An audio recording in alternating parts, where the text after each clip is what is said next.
And at number 6 from various equations 2.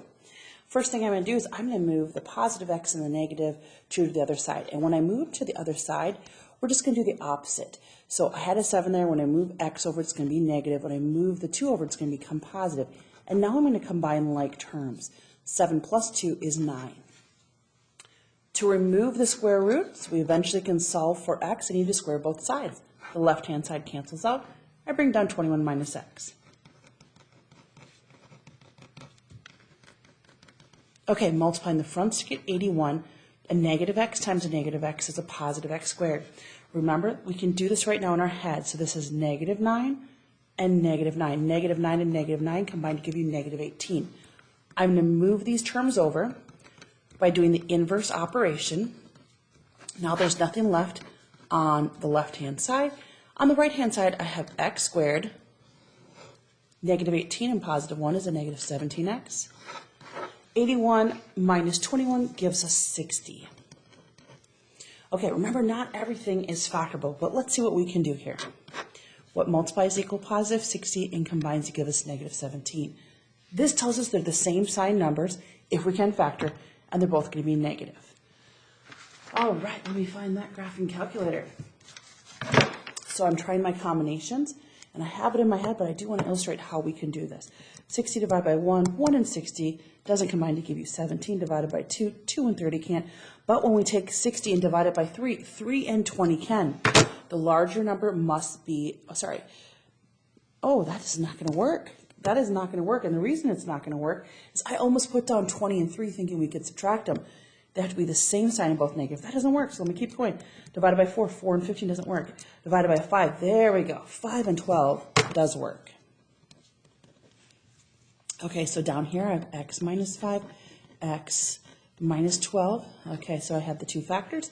I said if each factor equal to 0, and I solve, and I get answers of x equals 5 and x equals positive 12. Now, just because I did that work doesn't mean that that answer is correct.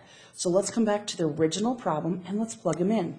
So I'm going to start with 5. So square root of 21 minus 5, move it in back, and then I'm plugging in 5, subtract 2.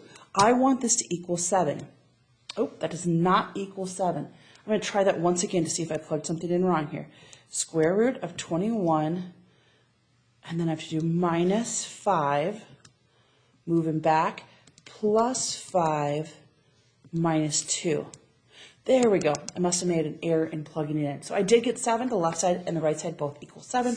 That means 5 works. Let's now try 12. Square root of 21 minus 12. Moving back, plus 12, minus 2, making sure I've correctly inputted it. It equals 13, not 7. That means 12 is the extraneous solution, and my only answer is 5 for that problem. Let's go on right now to number 6. Number 6.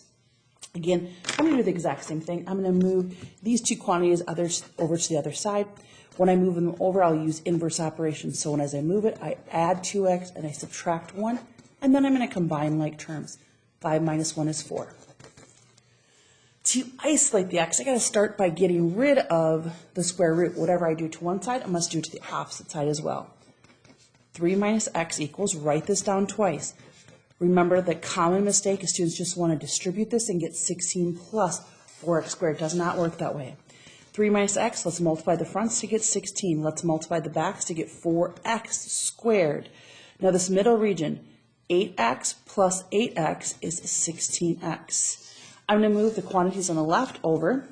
Why am I doing that? Because I want to move over to the side that has the x squared. 3's and the x's cancel, and I'm going to combine like terms with these 5. 4x squared, as I write it in standard form. Positive 16 and positive 1 is 17x, and 16 minus 3 is 13. Let's see if this is factorable. I'm not sure. Let's see if this is factorable. So if I go 13 times 4, a times c is 52. I'm looking for two quantities that multiply to give you 52 and add to give you 17. That means they're both going to be positive. So I'm going to do this really quick. Here we go. Let's go 52 divided by 2. So 2 and 16 doesn't give us that. 52 divided by 3 doesn't work. 52 divided by 4. 4 and 13 multiply to give you 52, combine to give you 17. 4 and 13. 4 and 13. Okay, 0 equals 4x squared plus 13. And now I'm putting in the quantity plus 4x and plus 13x. And I'm just going to solve using the grouping method. Pulling out a 4x, I get x plus 1. And now I'm going, what quantity times x gives us 13x? And 13 times 1 is 13. Both the front and back have x plus 1 in front of the first and in front of the back.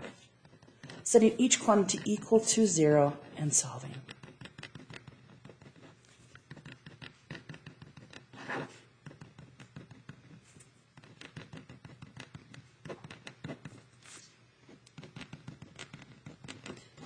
Okay, so did all the math right. You do have to show all of your work. I'm going to come back to the very beginning. I'm looking at -1 and at 13 over 4. Those are the two quantities. Let's start with the -1.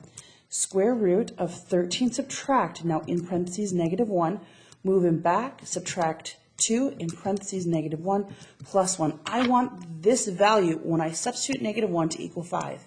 It does. So -1 is a solution. Now let's do the same thing with -13 over 4.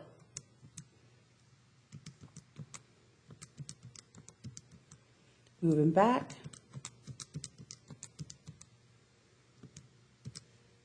This does not equal 5. 10 does not equal 5. That's not a true mathematical statement. This is an extraneous solution. We have only one answer of 1.